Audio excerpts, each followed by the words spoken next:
तर अमेरिका आणि इराणमधील तणाव निवळण्यासाठी आता कूटनीतिक हालचालींना वेग आलाय। इराणनं पाकिस्तानच्या माध्यमातून अमेरिकेला 10 कलमी शांतता प्रस्ताव पाठवलाय। त्यावर 10 एप्रिलपासून इस्लामाबादमध्ये चर्चा सुरू होईल। या प्रस्तावाद्वारे इराणनं सुरक्षा, आर्थिक सवलती आणि प्रादेशिक अधिकारांची हमी मागितली। युद्धाला पूर्णविराम देऊन कायमस्वरूपी शांतता प्रस्थापित करणं हा या 10 मुद्द्यांचा मुख्य उद्देश असल्याचं इराणनं म्हटलंय। इराणच्या 10 अटी कोणत्या आहेत बघूयात। इराणवरील हल्ले तातडीनं थांबवा। अमेरिका इस्रायलला अहिंसेची वचनबद्धता द्यावी। होर्मुझ जलमार्गावर इराणचं नियंत्रण कायम राहणार।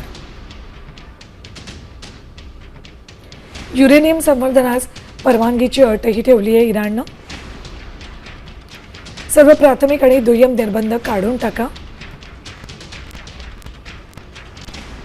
संयुक्त राष्ट्र सुरक्षा परिषदेच्या सर्व ठरावांचा अवलंब थांबवा।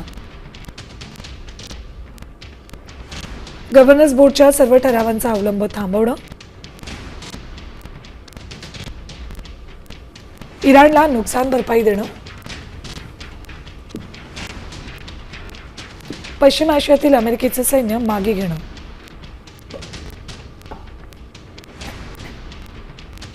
लेबननमधील हिजबुल्ला विरुद्ध युद्धासह सर्व संघर्षांवर युद्धविराम द्यावा अशी मागणी इराणनं केली।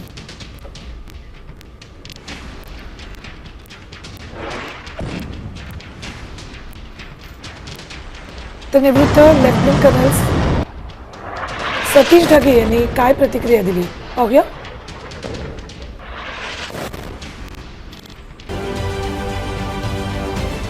महाराष्ट्रातील सर्व बातम्यांचे विश्वासार्ह व्यासपीठ